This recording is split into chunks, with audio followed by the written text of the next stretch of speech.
രാമചന്ദ്രാഭിഷേകം ശ്രീരാമചന്ദ്രാഭിഷേകം സീതയാ സഹിത രാമചന്ദ്ര രഘുവീരരാജ്യാഭിഷേകം ശ്രീനീലകണ്ഠാഭിഷേകം ആഞ്ജനേയ പരിസേവ്യൻ ധീരഭരതാഭിപൂജ്യൻ വീരലക്ഷ്മണ കുമാര ശത്രുഘ്ന സോദരാർച്ചിത പദാബ്ജൻ ശ്രീനീലകണ്ഠ ഹൃദയേശൻ രാമചന്ദ്രാഭിഷേകം ശ്രീരാമചന്ദ്രാഭിഷേകം. ഈ ലോകത്തിൽ ലോകേ അതിരഥ സമ്മത, ഈ ലോകത്തില് അങ്ങേയറ്റം സമർത്ഥന്മാരായിട്ടുള്ള രഥികൾക്കാണ് അതിരഥന്മാരെന്ന് പറയുക. അതിരഥൻ എന്നുള്ള പദവി കിട്ടണമെങ്കിൽ അതിന് വലുതായിട്ടുള്ള സാമർഥ്യം കൈവരിക്കണം.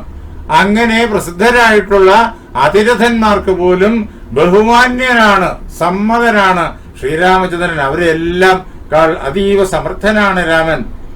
അഭിയാത പ്രഹർത്താച, അധർമ്മം എവിടെ കണ്ടു കഴിഞ്ഞാലും ആര് അതിനെ പ്രവർത്തിപ്പിച്ചു കഴിഞ്ഞാലും അവരെത്ര കണ്ട കരുത്തന്മാരായാലും അവരുടെ നേരെ ഒരു മടിയും കൂടാതെ പാഞ്ഞു ചെല്ലും രാമൻ, അധർമ്മത്തെ ഉന്മൂലനം ചെയ്യാൻ വേണ്ടിയിട്ട്. ഏതെങ്കിലും വ്യക്തികളോടുള്ള വിരോധം കൊണ്ടല്ല, അധർമ്മത്തോടുള്ള അനിഷ്ടം കൊണ്ട്. അധർമ്മം പാടില്ല. അങ്ങനെ അധാർമിക ശക്തികളുടെ നേരെ പാഞ്ഞ് നേരിട്ടെത്തിയിട്ട് അവരോട് യുദ്ധം ചെയ്ത് അവരെ കീഴമർത്തുന്നവൻ, അധർമ്മത്തെ ഉന്മൂലനം ചെയ്യുന്നവൻ, അതാണ് ശ്രീരാമചന്ദ്രൻ. പ്രഹർത്താജ, അധർമ്മികളെ ആക്രമിക്കുന്നവനാണ് രാമൻ, അവരെല്ലാം തകർക്കുന്നവനാണ് രാമൻ. സേനാ നയവിശാരദ, സൈന്യത്തെ എങ്ങനെയാണ് പടക്കളത്തില് നിയന്ത്രിക്കേണ്ടത്, എങ്ങനെയാണ് ആക്രമണവും അതേപോലെ തന്നെ സുരക്ഷയും ഒരുക്കേണ്ടത്, അങ്ങനെയുള്ള യുദ്ധ തന്ത്രങ്ങളിലെല്ലാം അങ്ങേയറ്റം സമർത്ഥനായിട്ടുള്ളവനാണ് ശ്രീരാമചന്ദ്രൻ. ബുദ്ധ്യാ ബൃഹസ്പതിസ്തുല്യോ വീര്യേജാപി സചീപതേഹേ, മൂന്ന് ലോകത്തിലും, ഭൂലോകം, താഴെയുള്ള ലോകങ്ങൾ, പിന്നെ ഉപരിയുള്ള ലോകങ്ങൾ, ഇങ്ങനെ മൂന്ന് ലോകത്തിലും ഈ മൂന്ന് ലോകങ്ങളിലും വസിക്കുന്ന എല്ലാ ആളുകൾക്കും സമ്മതനാണ് ശ്രീരാമചന്ദ്രൻ.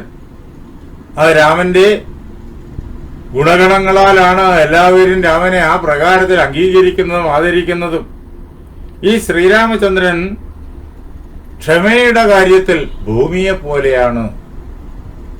ഭൂമി നമ്മൾ എന്തെല്ലാം അക്രമങ്ങൾ ചെയ്താലും നമ്മോട് ക്ഷമിക്കുന്നു.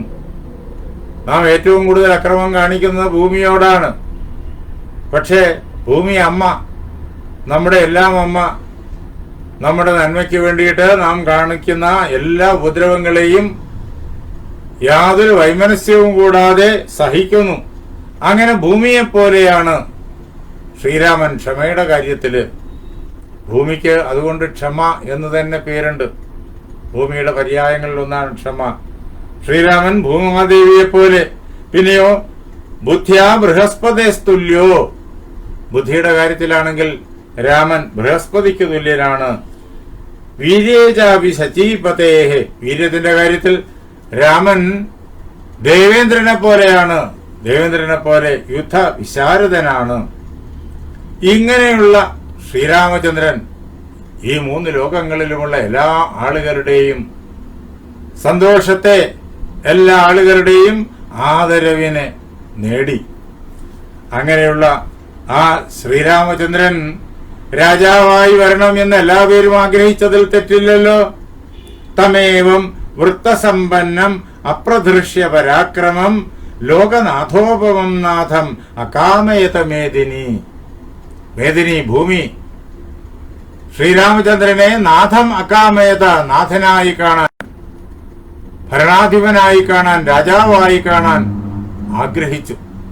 ഭൂമി ആഗ്രഹിച്ചു എന്ന് പറഞ്ഞാൽ ഈ ഭൂമിയിലുള്ള എല്ലാ മനുഷ്യരും, എല്ലാ ജീവരാശിയും ശ്രീരാമചന്ദ്രനെ സ്വന്തം ചക്രവർത്തിയായി, രാജാവായി, രക്ഷിതാവായി കാണാൻ ആഗ്രഹിച്ചു.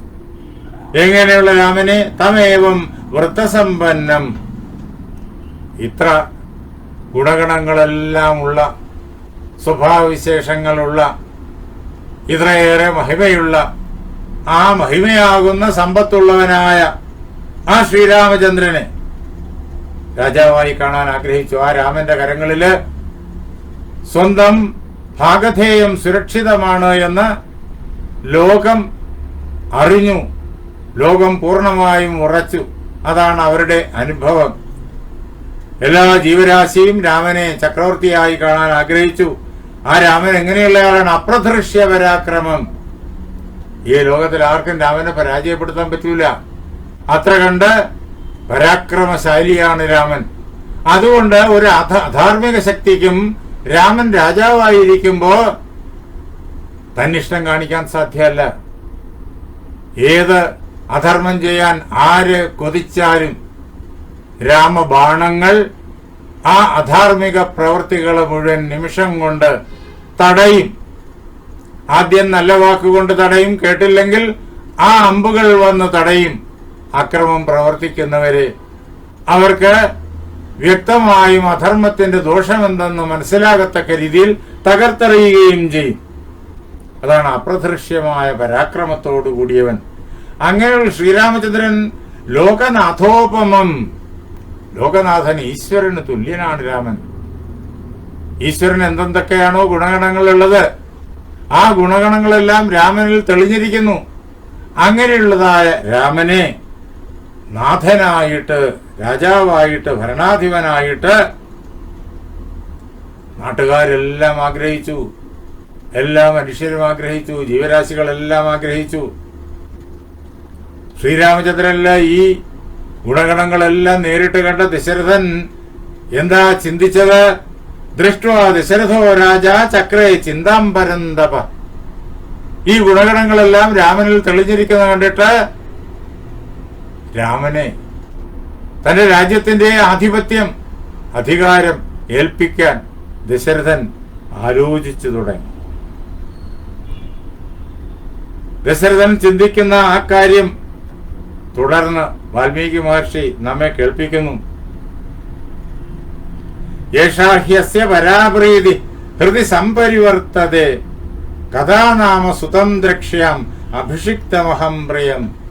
ദശരഥന്റെ ഹൃദയത്തിന്റെ ഉള്ളില് ഇപ്പോ നിരന്തരം തുടർച്ചയായിട്ട് പ്രവഹിച്ചുകൊണ്ടിരിക്കുന്നതായ ആ ചിന്ത എന്തെന്നറിയോ? വളരെയേറെ പ്രിയപ്പെട്ടതായ ചിന്ത, പ്രിയപ്പെട്ടതായ ആഗ്രഹം. എപ്പോഴാണ് എനിക്ക് എന്റെ ഈ പുത്രനെ ശ്രീരാമചന്ദ്രനെ ഈ അയോധ്യയിലെ സിംഹാസനത്തിലിരുത്തിയിട്ട് രാജാവായി അഭിഷേകം കഴിച്ച് കാണാനായി സാധിക്കുക? അതിനു പറ്റിയ സന്ദർഭം ഏതാണ്? എത്രയും വേഗം രാമന് അഭിഷേകം കഴിക്കണം എന്നിങ്ങനെ അദ്ദേഹത്തിന്റെ മനസ്സില് നിരന്തരമായ ചിന്ത കടന്നു വന്നു. എല്ലാം കൊണ്ടും രാജ്യത്തെ രക്ഷിക്കാൻ, ലോകത്തെ രക്ഷിക്കാൻ കരുത്തനാണ് രാമൻ. അതിനുവേണ്ടുന്ന സകല ഗുണങ്ങളും തികഞ്ഞിരിക്കുന്നു. സൂര്യവംശ രാജാക്കന്മാരെല്ലാം പ്രപഞ്ചത്തെ മുഴുവൻ രക്ഷിക്കുന്നവരാണ്. ദശരഥ മഹാരാജാവ് ചിന്തിച്ചു, എപ്പോഴാണ് എന്റെ മകനെ രാജാവായിട്ട് അഭിഷേകം ചെയ്ത് കാണാൻ എനിക്ക് സാധിക്കുക? വൃദ്ധികാമോഹിതു ലോകസ്യ സർവഭൂതാനുകമ്പക. ദശരഥൻ രാമന്റെ ഗുണഗണങ്ങളെ ഇപ്പോൾ ഇതാ ഒന്നുകൂടി വിശദമായിട്ട് വിലയിരുത്തുകയാണ്. ഈ ലോകത്തിന്റെ മുഴുവൻ അഭിവൃദ്ധിയെ ആഗ്രഹിക്കുന്നവനാണ് രാമൻ. തനിക്ക് രാജാവാകണമെന്നുള്ള വിചാരമില്ല, തനിക്ക് ചക്രവർത്തിയാകണമെന്നുള്ള വിചാരമില്ല, തനിക്ക് ലോകത്തെ ആക്രമിക്കണമെന്നുള്ള വിചാരമില്ല. പിന്നെയോ എല്ലാ ജനങ്ങളുടെയും, എല്ലാ മനുഷ്യരുടെയും, മൃഗങ്ങളുടെയും, പക്ഷികളുടെയും, വൃക്ഷങ്ങളുടെയും, അതേപോലെ തന്നെ ആകാശം, ഭൂമി, ജലം തുടങ്ങിയതായ ജഡം എന്ന് നാം കരുതുന്ന പദാർത്ഥങ്ങളുടെയും എല്ലാം അഭിവൃദ്ധി, അത് മാത്രമാണ് രാമൻ ആഗ്രഹിക്കുന്നത്.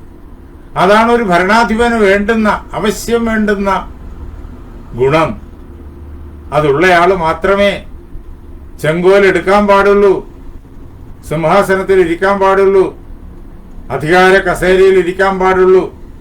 അങ്ങനെ അല്ലാതുള്ള സ്വാർത്ഥികൾ അധികാര കസേരയിൽ ഇരുന്നു കഴിഞ്ഞാൽ ലോകത്തിന് മുഴുവൻ അത് ഉപദ്രവമായി മാറും. അത് രാക്ഷസീ ഭരണമായി തീരും.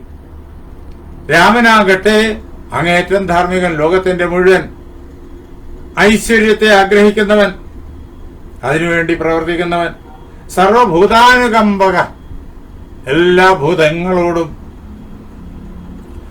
ഭൂതങ്ങളോടും ജീവനുള്ളതും ജീവനില്ലാത്തതുമായ സമസ്ത വസ്തുക്കളോടും അങ്ങേയറ്റം വാത്സല്യമുള്ളവൻ എന്ന് മാത്രമല്ല, മത്ത പ്രിയതരോ ലോകെ പർജന്യ ഇവ വൃഷ്ടിമാൻ, എന്നെക്കാളും ഈ ലോകത്തിലെ പ്രിയങ്കരനാണ് രാമൻ.